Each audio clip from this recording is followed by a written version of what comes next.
Houve um tempo em que eu sentia o bafo frio da morte sobre os meus ombros e vesti-me de luto. Despedi-me das pessoas, arrumei a casa, esperei. Em vez da morte, todavia, pouco a pouco, o amor floreia o meu caminho com todas as cores da primavera. Meus ossos revestiram-se de carne, o estômago foi aquecido, a imaginação alargou-se. Tudo era tão saudável e bom que eu me distraí. Sem suspeitar que os deuses, implacáveis com quem não lhes paga o tributo da obediência, retirariam a minha primavera em menos de 8 estações e me condenariam à sísmica tarefa de acreditar na possibilidade de outras flores em meio a um inverno que se apresentava intransponível. A morte é, certamente, preferível a essa tristeza intensa. E se, apesar da dor, eu não me mato, é porque, no fim das contas, acredito no amor como uma dessas sementes altamente resistentes, que podem sobreviver a intensos bombardeios. Contraditoriamente, essa esperança que me mantém viva é o que me faz morrer aos poucos. Aquilo que nós experimentamos, sentimos e pensamos não altera em nada o implacável ciclo da morte, vida, morte. Que morrer e viver se equivalem é a única conclusão lógica a que se pode chegar. Diante dessa constatação, talvez devêssemos imitar os déspotas orientais que guardam entre os bens mais preciosos um frasco de veneno.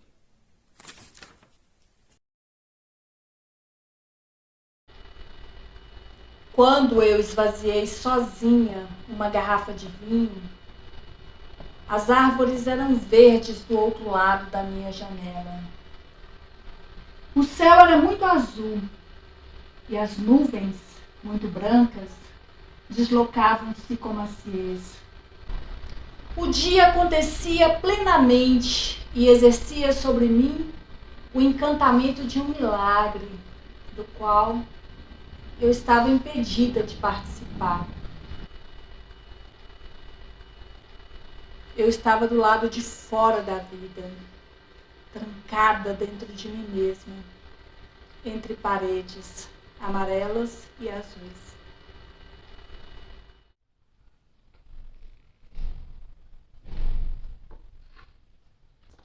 Amor. Na ponta da lança que atirei rumo ao futuro, o amor seria mais prazer e menos necessidade. A dureza dessa sentença, no entanto, voltou-se contra mim. No movimento circular, corpo e alma foram atravessados, abertos de cima a baixo, remexidos, machucados. Exposta, vulnerável, desesperada, na ânsia de fazer parar a dor, fechei o coração junto com a ferida.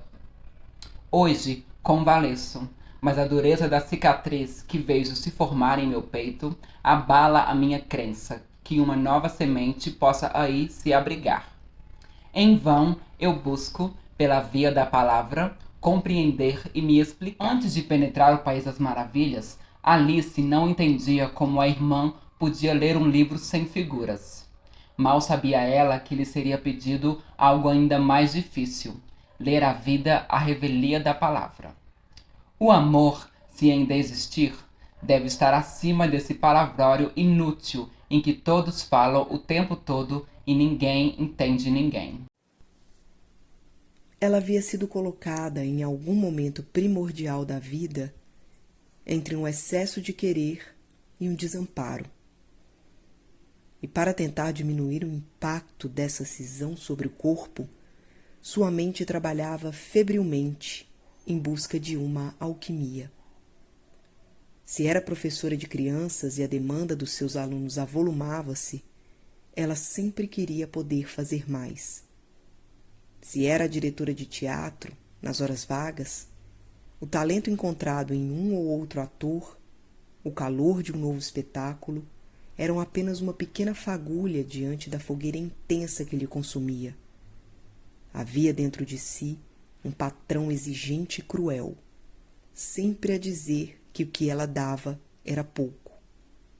Nessa condição cansava-se terrivelmente, mas continuava a buscar a solução pela mesma via, através de um sonho mágico em que tudo se conciliaria.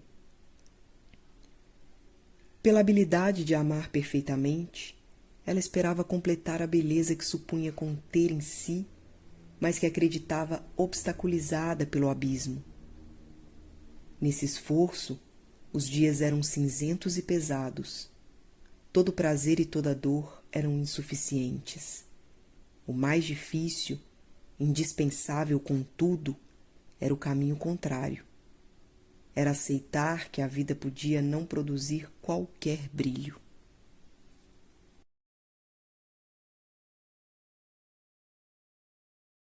Ela não sabia onde ir, por isso tinha resolvido ficar onde estava.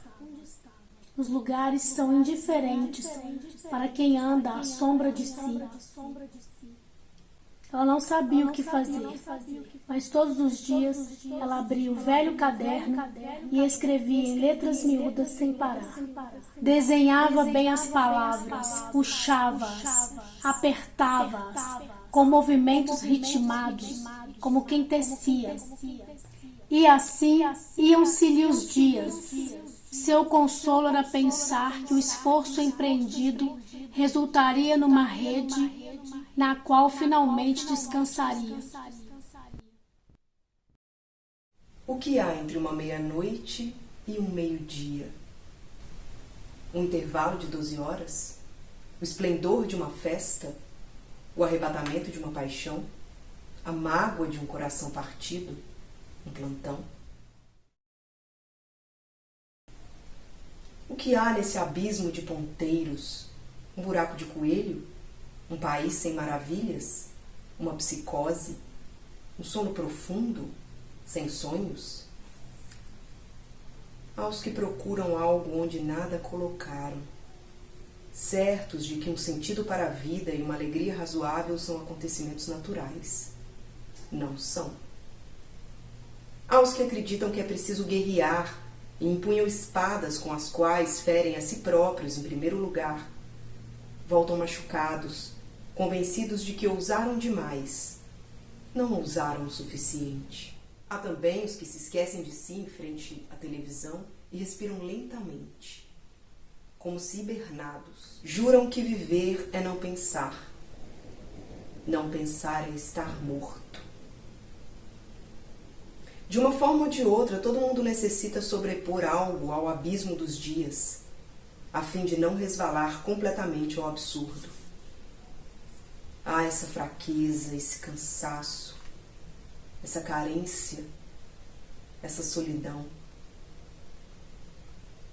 Todo mundo precisa estender uma narrativa qualquer sobre o precipício do tempo, a fim de não ser tragado definitivamente pelo vão que há entre a meia-noite e o meio-dia. A falta e eu. Na tarde modorrenta de verão, entretínhamos, empurrando uma a outra, monte acima.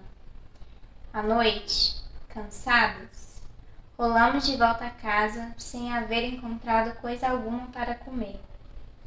Mesmo assim, adormecemos, placidamente, aninhadas no colo uma da outra. O homem que nasceu sobre as últimas raízes de um tempo, que acreditava conter as respostas e sobreviveu ao 1000 passará, 2000 não chegará, deitou-se sob um universo ordenado e acordou em meio ao caos da pós-modernidade. Quer se levantar, sair da cama, mas não tem mais onde apoiar os pés, porque o mundo tornou-se líquido. Sonha em retornar à natureza, mas o pouco da natureza que restou não tem a eloquência do romantismo. Não há mais nada de sagrado na natureza. A natureza está humilhada e muda ante o progresso material. O homem que vai até ela, na esperança de encontrar conforto e paz, encontra apenas a agitação febril do próprio interior. Pode ainda aferrar-se a fundamentalismos religiosos e morais, ou submeter-se à tirania da felicidade imposta pela publicidade. Por outra via, pode procurar nos posts do Instagram e livros de autoajuda conselhos úteis que não lhe deixem esfriar o café e o amor, enquanto tenta preservar o corpo entre desabamentos. O mais difícil não é viver sem felicidade, pois vive-se de qualquer modo. O mais difícil é sustentar-se quando, diante de si, todos os ideais são demolidos. O mais difícil é não se atirar ao fogo junto com seus ídolos.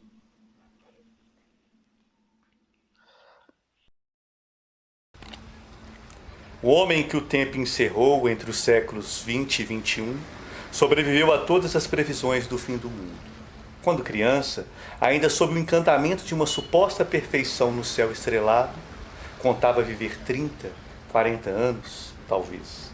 Hoje se aproxima dos 50 e a aposentadoria está longe, a morte está longe, também o amor está longe. O Deus contra o qual pecou não cumpriu a sua promessa de extermínio. O homem precisa de outros deuses. Inventa o mercado, mas o mercado é um Deus fajuto que promete apenas prazer, sem estabelecer proibições e culpas. Sim, o homem precisa de proibições e de culpa porque precisa pecar. O homem precisa pecar porque precisa ser perdoado. Precisa saber que além do movimento incompreensível do cotidiano, existe um Pai que tudo sabe, tudo vê, tudo pode. É a esse Pai que o homem consagra os seus atos mais cotidianos. É contra esse Pai que o homem investe toda a sua raiva, sempre disposto a tomá-la de volta contra si, à noite, quando quer descansar. Se não existe mais esse Pai, e a prova disso é que o homem fez tantas guerras que o mundo não acabou, não existe culpa alguma. Mas também não existe um poder acima que vigia, protege e pune. O homem sem culpa é também um homem sem perdão. Está condenado a vagar livremente por um mundo que lhe é completamente indiferente. A vida efetiva, essa que se desenrola abaixo do espetáculo, é infinitamente mais difícil de cultivar. É por isso que dela só tomamos consciência aos rasgos, e muito pouco, quando percebemos que algo de essencial apareceu sob o amontoado das aparências. Equivocadamente, por vezes, pensamos que esses pedaços de vida são gerados pela soma das mercadorias que consumimos, como se uma grande soma de não-vida, produzida pelas engrenagens da acumulação, pudessem, enfim, gerar algo vivo. Não pode.